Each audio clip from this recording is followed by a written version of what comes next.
Well, I think we have to go back to the beginning, back to December 2019, where we had some guidelines put in place by SEPA, Scottish Environmental Protection Agency, who overnight was reclassifying wee plastic as, or wee in general, as POPs.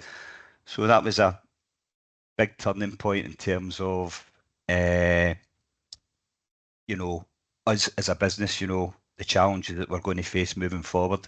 So we really had to make a decision as a business, and you know, there was probably two things we could have done. We could have done nothing, and basically just looked for outlets for sending all our plastics that they generate from a recycling process, which would have to have been classified as hazardous. Or we took the decision to find out a bit more about what was actually contained in our display plastics that were generated at our factories. That was probably the key motivation, really, just the guidance coming in, the volume of plastic that we were producing at the facility, which overnight had a value to us and now was going to be a cost to the business, and obviously have a big environmental impact as well in terms of what the guidance was telling us to do, which was basically burn all our plastics rather than try to use them as secondary commodities in the recycling sector. For me, the motivation in doing this project was entirely financial. You know, we were going to be faced with losing hundreds of thousands of pounds of revenue every year, and we need to determine how to solve that, and then how to be able to pay for that effort. So, you know, we spent over 3 years trying to find this solution and improve the solution. We spent way over £200,000, maybe as much as double that. We're not entirely sure, but I know it's over 200,000.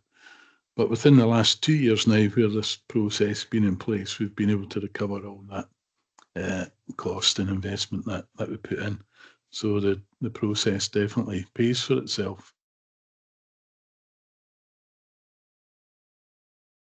The biggest challenge we found was finding the correct conditions for actually doing the testing of the materials, which was very important. Initially, we were sold on the basis that we could just point the gun directly onto a bale of plastic and it would give us a number.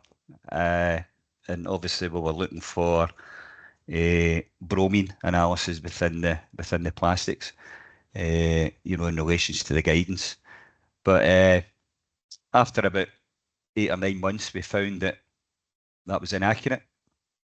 It wasn't the correct way to actually prepare samples for actually testing to get accurate results in bromine and plastics. And we wasted about 8 or 9 months' time of data, a lot of information that we'd pulled together that was really useless overnight. And we had to go back to the drawing board to actually find the correct sampling and testing conditions to get the most accurate results, you know, that would allow us to make the correct decisions. And we tied in with the University of the West of Scotland. We contacted them and we started a KPI project with an academic, a girl called Cecilia. She was from Uruguay, although she was living in Scotland at the time. She was at a university. And Cecilia came on board and worked as an instructor over a 2-year period through the KPI project. And it took us that length of time to accurately put together the correct testing methods. And there was a lot of trial and error in there before we were confident that the results we were getting were accurate. And what we decided to do during that period as well was build up a database with a lot of detailed information on bromine levels within particular models of TVs that was coming in through our facility, you know. And And now we have about 20,000 models, individual data that we can now identify and separate into either hazardous or non-hazardous material plastics that can go for recycling.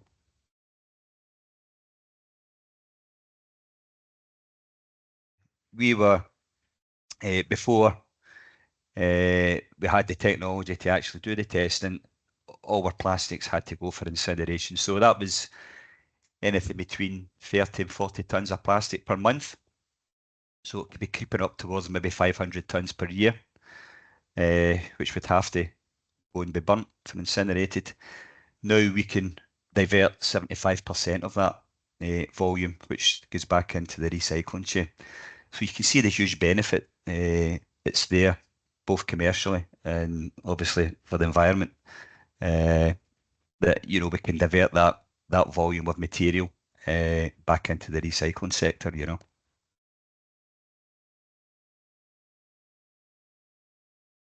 Definitely. I mean, I think there are a number of different chlorinated paraffins within woods, which can maybe make it a wee bit more difficult. But I think if the technology is there, there's no reason why. You have short chain chlorinated paraffins, you have medium chain chlorinated paraffins. And you have to bear in mind that XRF will just tell you part of the story. It will just tell you there's chlorine there. It won't identify a compound as such. So you have to back that up with additional analysis and additional technologies for testing compounds as opposed to just chlorine. You have to be careful what type of equipment you're also using as well to obtain the best results. There's also different types of XRF guns with different anodes, which will limit detection, particularly with chlorine, and you have to be careful as well. So, in its right conditions as well, which we found over a period of time with the display plastics, it's critical you get the correct conditions for accurately measuring material within woods. And it's not just a case of pointing a gun straight at it, you know. But yeah, we've just touched on woods. We've done some testing. We haven't done a lot, but certainly what we found with the, small sample of testing we done was certainly very interesting, you know.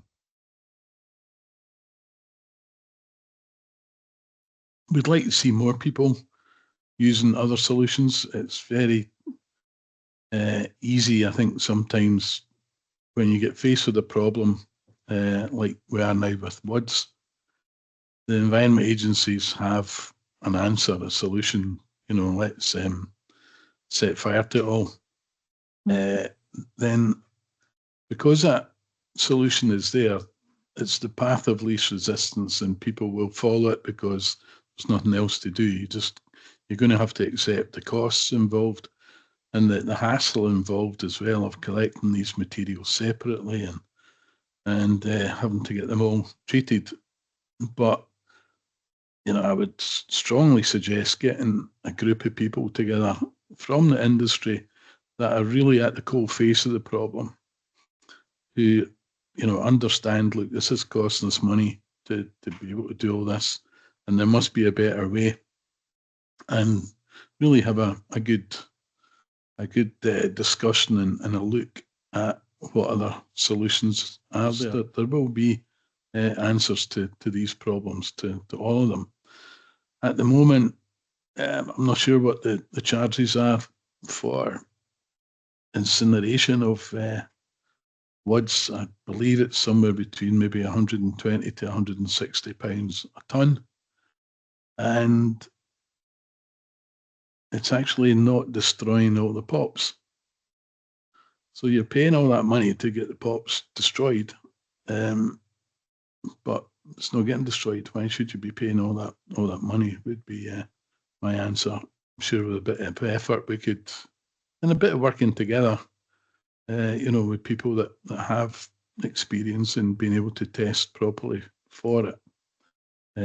We know already that there are types of furniture that will never ever have pops in them. So anything that's kind of leather coated, like so leather suites and stuff like that. And there's no any requirement there for pops as a flame retardant, because it's flame retardant enough, it will pass all the tests. So even simple things like that, by going through the data that is readily available, there's potential there for reuse, and there's potential there for saving money. So that's the way I'd be looking at it. It's purely financial.